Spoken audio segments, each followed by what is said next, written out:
Today on the Topping Show, Oklahoma approves the country's very first public religious charter school. Bud Light sales continue to tank. Bud Light sells a brand back to its founders. Microsoft has an outage. Microsoft's Xbox changes their product logo. Apple reveals their Vision Pro headset. GM to invest in heavy trucks. Democrats call on drag queens to rally 2024 voters. And Spotify to lay off employees. All that and much, much more on the Topping Show.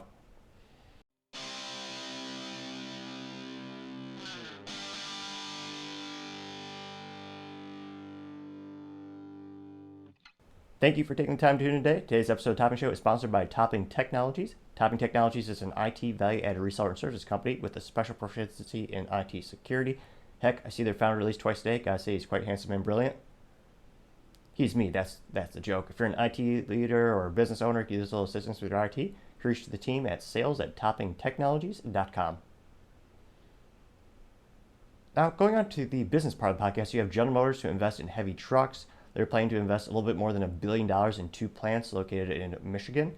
The first $778 million is going to prep the Flint, Michigan assembly plant to build the heavy-duty gas and diesel trucks, with the $223 remaining million going to a Flint, Michigan metal center to support the construction of those trucks as well.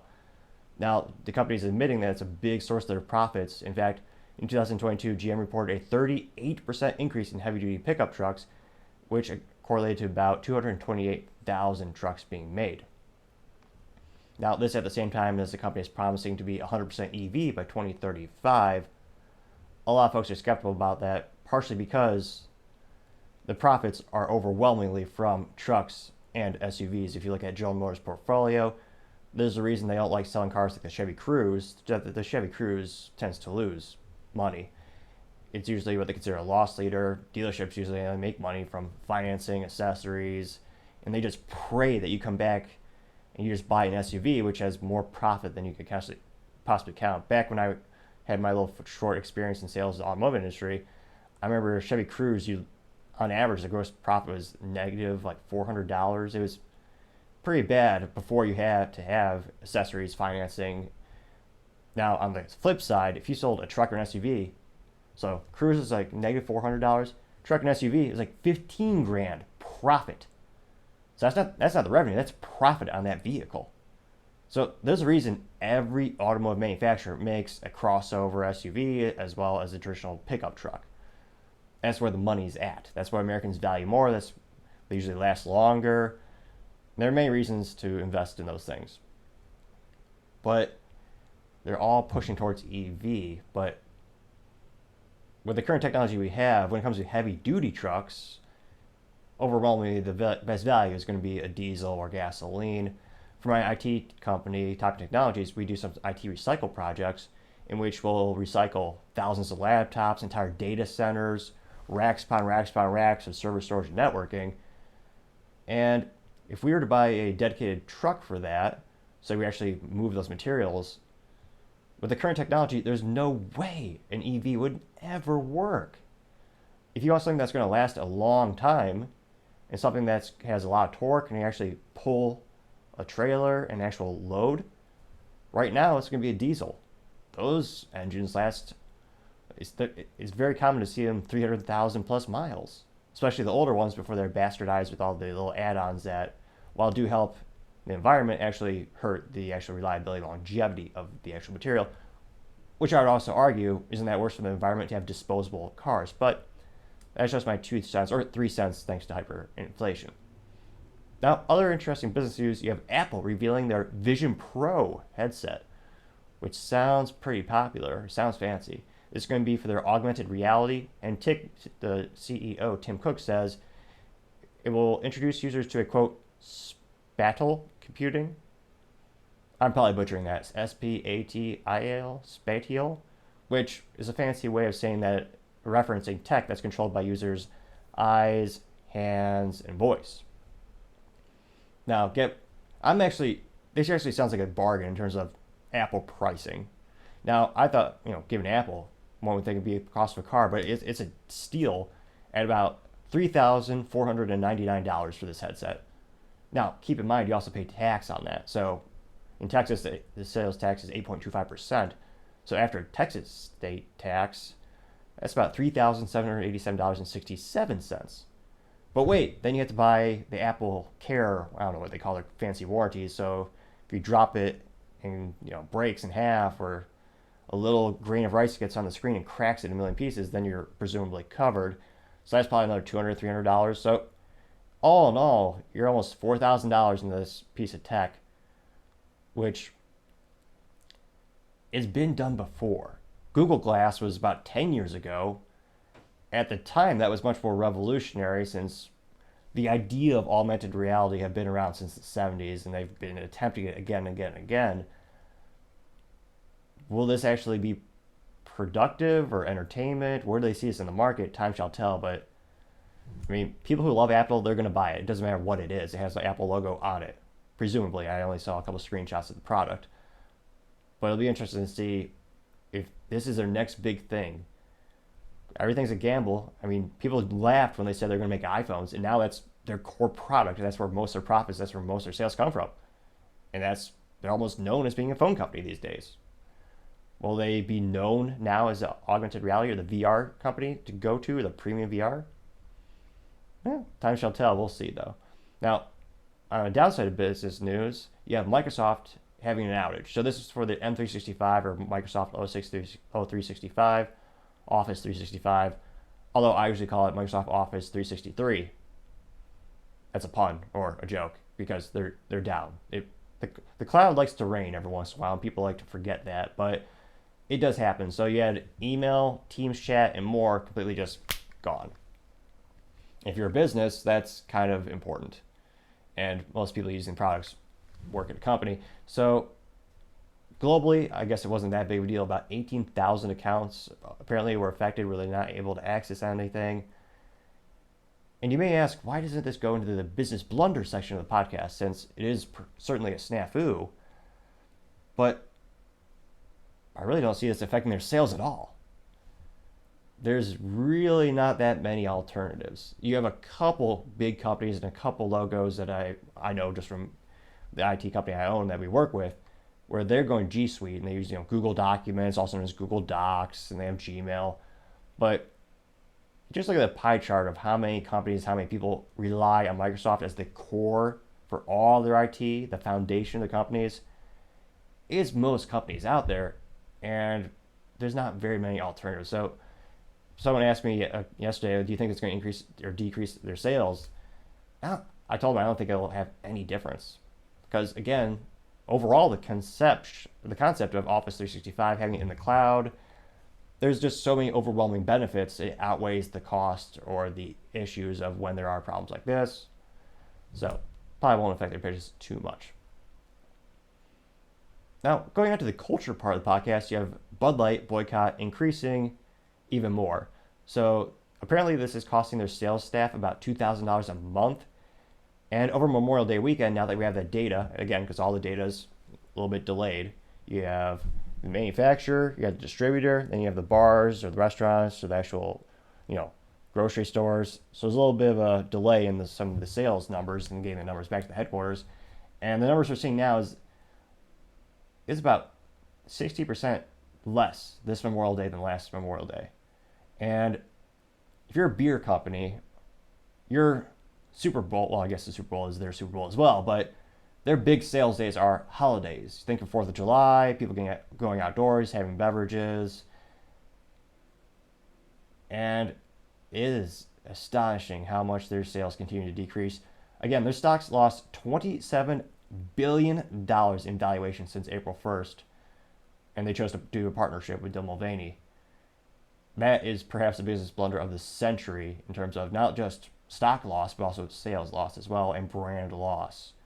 Time shall tell to see if they actually pull out of that nosedive, but I'm not too confident it's going to happen. They're actually starting to sell off some assets. So, other interesting cultural point, they made that decision to get into politics, and it's already having a ripple effect on their business. They're selling some of their assets. So, they actually sold back one of the beer companies to their founders. So, this is a company by the name of Appalachian Mountain Brewery, founded back in 2011 by Kathan Kilshick and Chris Zeber. And they actually sold it to Anheuser Busch, Bud Light's parent company, back in 2021. And it was a good thing the cousins stayed involved and they kept working there. and they just reached an agreement to buy it back. Now, if Bud Light is making a lot of profits and they're doing well, they're not selling brands, they're not liquidating assets. Granted, I know this isn't the largest brand in their portfolio, but it's still a sign that it's starting to have real, even more effects on their businesses and their business as they're starting to shed brands. I mean, GM, General Motors, shredded about half their brands when they went into bankruptcy back in 2008. Rest in peace, Saab, which they acquired from the Swedish-based headquarters quite some time ago, as well as Pontiac. That was another rough one. It used to be great back in the day. Nevertheless, interesting to see that they're starting to actually sell companies back to their founders. Now, other interesting cultural news, you have Microsoft, or Xbox, taking down their Pride logo. So previous to this year, and again, I think this year is the pivotal year where more and more people have seen these direct targeted advertisements as well as clothing directed at children with Pride and transitioning clothing for children. I think that's a big discrepancy you've seen this year versus last year and previous years, especially the Dylan Mulvaney incident where, again, an alcohol company chose someone whose average audience is about 15 years old. They said, yep, that's going to be a good brand ambassador. Let's have this person rep our piss water. I mean, high quality rainwater with oats, pond water. Nevertheless, they thought that was a prudent business decision. Clearly not. So previous to that, last year, go on LinkedIn. Was owning an IT company. I spend a little bit of time in there every day. And you see traditionally every single, probably about 90% of businesses will change the logo on their company page to a rainbow for June for Pride Month. So pretty much all these companies, especially the larger ones, they always change their logo. And on social media, it's not too much different. So Xbox is the video game company founded by Microsoft. And apparently their Twitter page, they changed the logo, which for the Xbox logo, it's a little sphere with a little X pressed into it. Makes sense, Xbox. And they had changed it for Pride Month, and it was not the Pride flag, it was the trans Pride flag, what's that bloody thing called? Progress flag. Again, branding is important. Stay consistent. You're confusing everyone. But nevertheless, they changed it to that. Aesthetically looking, it looked pretty ugly in terms of it wasn't a simple flag with the depressed X and the sphere. It looked like 4 or 5 different ribbons around the logo with the flag colors on it. So aesthetically speaking as well, it was very unusual. It didn't look good aesthetically. It would have been simpler if they just put the flag in the background. Again, I'm not their marketing director. I'm sure they chose it for a reason, maybe. But usually they keep it the whole month. Within 4 days, they took it down and they put an original. I think this is now a sphere that's on fire with a little X pressed into it. Now, culturally speaking, this is fascinating because, again, previous years, for probably darn near a decade, they would keep that logo for the whole month. And I don't know if this is because they're seeing pushback from the consumers in the video game community and the entertainment community, but they did change it for a reason. I don't know if they were losing sales, but it's an interesting, fascinating cultural shift. As for the first time in my life, I've actually seen businesses starting to maybe move away from politics and actually just focus on building a product, which for most of history, that was their job. So it's fascinating to see that cultural shift, and it'll be interesting to see how many companies follow suit and go back to that old methodology. Time shall tell. Now, going on to the politics part of the podcast, you have Oklahoma approving the country's very first public religious charter school, which is a huge achievement and a fascinating political point and a brilliant move on the chessboard for that politician. Now, a lot of people don't realize, what is a charter school? Most people know what a public school is. If you're born in a certain area code, you go to the public school and you learn God knows what these days, not history, that's for sure. But a charter school, by definition, is a school that receives government funding but operates independently of the established state school system in which it's located. Teachers, unquote. Now, teachers' unions hate that because it gives parents freedom and choice. Ironically, a lot of those people also are very pro-choice, ironically enough, but that's a topic in and of itself, or for another day perhaps. But it gives parents vouchers in which the parents get the choice to decide, where do I send my child? Where do I want them educated? Not, oh, they're born into this zip code. They're forced to go to this school where the teachers have nice, they have tenure. There's no competition. And of course, the best results, since the dawn of time, is always competition, where there's two IT companies or two Italians yelling at each other over cars, famously Ferrari versus Lamborghini. The best results always brew to the surface or rise to the top through competition. And that's what charter schools introduce. It gives parents a choice to decide where they want to send their students, or parents are sending their children. Granted, these days I would still highly recommend homeschooling, given what people are being taught these days. Now, Oklahoma Governor Kevin Stitt, when asked, he said, quote, Oklahomans support religious liberty for all and support an increasingly innovative education system that expands choice. Today, with the nation watching, our state showed that we will not stand for religious discrimination, unquote. Now, this is very true. As more and more time goes by, the more I realize the only group you're allowed to make fun of or discriminate against in the United States these days are religious people, which is disgusting considering that's how the country was founded, by religious men. And as I've referenced on all of the, even your money in your wallet, it says, in God we trust. It's one of those things where a lot of people have moved away from it, sadly enough, but it's the backbone and the foundation for the United States, whether you like it or not, or whom ever likes it or not. If you know the difference between who and whom, let me know in the comments. I always go back and forth on which one to use grammatically speaking.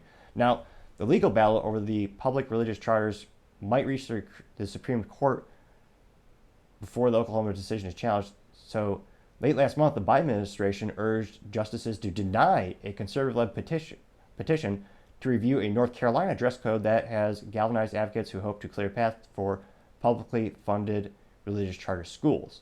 So going into the situation, a lot of people are already speculating this is going to be challenged in the courts, as many things are, and they're going to try to argue probably the separation of church and state.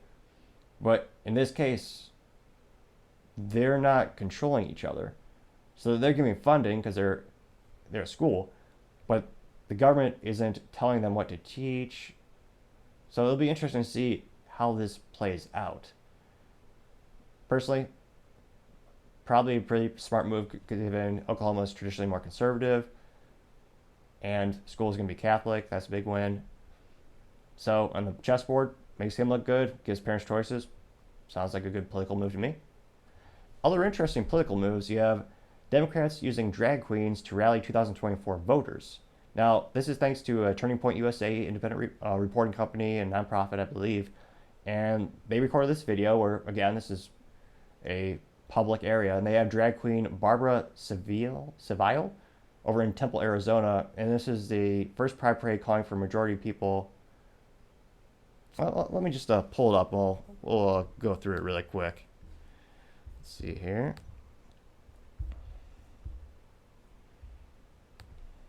I have to ask, I'm obligated to ask, how many of you are actually registered to vote? Are you registered? And no shame if you're not.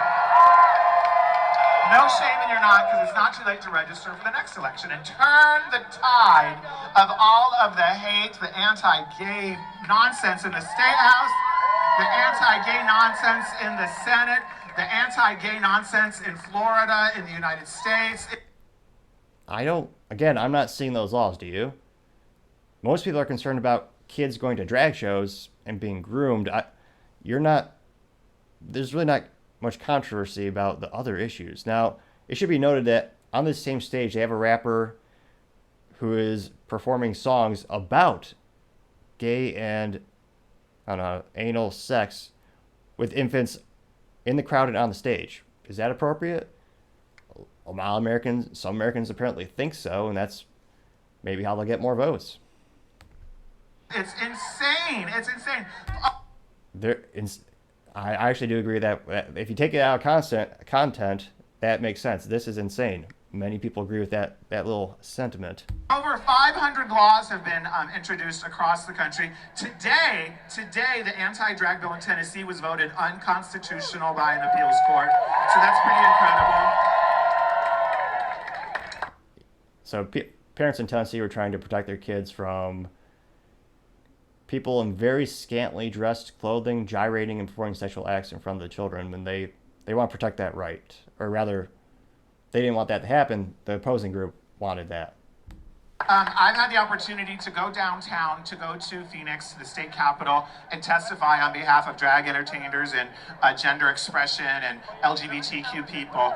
And, well, yeah. Very discriminatory. Forgot QIA. I'll let it slide, though. And again, no one cares about drag shows when they're isolated and behind closed doors, when children are not involved. That's where the controversy is coming into play. Many people believe there's a time and place for everything, and there's also something, it used to be called child appropriate or kid appropriate. Those certainly are not. The same reason kids don't go to strip clubs. They both wear, or rather don't wear, clothing and perform gyrating acts and sexual acts in front. It boggles the mind for, I would hope, more people. But can I tell you, the people that we send to those places are not exceptional people. They're not exceptionally smart or driven or talented. Are they talking about their group of people or the people elected? Just have one more vote than the next person. And I'll tell you what, in the Senate, one party is one number ahead. They have one member more than the other party, and they're making all the rules. So if we could just elect one more person with views and opinions. So they have someone dressed up in I believe it's called an animal suit, and more people gyrating in front of children. I mean, they've got to be under 7 years old in this video, and opinions and commitments to us like some other people do. We can call the shots, and we can protect LGBTQ youth. Oh, there's a little tent for Pedal Hoss Brewery with and there's a bunch of kids right there. We can protect trans people. We can protect people of color. We can make housing a people of color. That doesn't make any sense. People of color in the United States make more money. They make more money in the United States than any other country. Again, because the United States has the most opportunity for everyone. That's why it's called the land of the free. That's why people will move heaven and earth to get to the United States, because there's unprecedented amounts of opportunity, whether to start a new business or work your way up the corporate ladder. But I digress. Priority. We can tackle things like guns in schools, but we can't do it unless you all get involved and register to vote. Okay? Say yes, Barbara. I'm actually Jennifer Adams. I'm the first open lesbian ever elected to city council. I'm very proud to be vice mayor of this great city. Is Tempe awesome or what? And I have my shirt on tonight. It says, "Don't get mad, get elected." So if you guys are interested in politics, we always are welcoming, newcomers to the field. Fascinating. Now, this issue has become political, so it makes sense that Democrats are calling on this to increase their voter turnout. But it also might get Republicans to go out and vote because they oppose this. So I don't know if this is going to be a net positive for that party, because they're drawing more attention to this, and I think these older Americans or more mature Americans realize these things are not appropriate for children, and that might have the opposite effect. Perhaps we need to create a political blunder of the day, but to think that that's child appropriate is beyond me. And it's ridiculous it's getting to the point where if you don't agree with everything now, you're labeled as far right or conservative. It's just, people should probably wear clothing in front of kids. That seems like an uncontroversial statement. Fascinating how the Overton window is shifting more and more these days. Now, going on to the business blunder of the day, Spotify is continuing their layoffs. So they're laying off about 2% of their employees, which equates to about 200 employees. And this is part of their quote-unquote pivot in their podcasting unit. Their VP, Sahar, noted that, quote, fundamental pivot from a more uniform proposition will allow us to support the creator community better, unquote. So time shall tell to see if they're able to survive the ad apocalypse, many are saying, as more and more ad companies and companies are decreasing their marketing dollars, which support basically every entertainment industry ever. No one is, very few people are actually paying for like YouTube Premium or what is it, Spotify Premium. Most people are getting the free versions, and the only reason those versions can exist is because of the advertising dollars that subsidize it. So the only reason they can even get the product out there is because people are paying to have their brands out there. And that way they can actually pay for the hosting services, the entertainment, actually pay the talent. So it'll be interesting to see. Again, Spotify's losing more and more money. Maybe they need to get rid of I forget who that Prince Harry married. I remember, what was that vulture called? I forget her name. Succubus is maybe more accurate. The Megan gal. But they paid a lot of money to hire her. Perhaps that's the business blunder of the day. Again, because no one's ever heard of her. I only know that she has a podcast because I was reading the article. That seems like a big waste of money. If no, again, it's just her and Prince Harry complaining about the paparazzi to the paparazzi. A more bizarre situation, one that cannot fathom. They don't like attention, but they always want it. They always go out for more attention. So that seems like a big sunk cost. That's probably the business blunder of the day, them investing in her. Now, they famously invested in Joe Rogan. That was, instead of the business blunder, that's business brilliance. He is not just one of the big podcasters, he's the largest podcaster on the planet. He's number one. So he brings in countless marketing dollars and countless eyes and ears to actually tune in to his entertainment. So to have him as an exclusive producer on the platform, I mean, I downloaded Spotify just because he's on there. And I'm not the only person who did that. Millions more people download that app and actually set up a profile, and some are even paying for the premium one because of him. So that's a proven business decision. That's brilliant. But hiring Megan, that's got to be the business blunder of the day. Thank you, everyone, for taking the time to tune in today. Don't forget to like, subscribe, share, and comment. Each one of those things greatly helps the channel out. We also greatly appreciate the feedback. Also, don't forget to tell your family, tell your friends, tell your coworkers, heck, tell your enemies, tell anyone and everyone. Just stay safe and fight the good fight.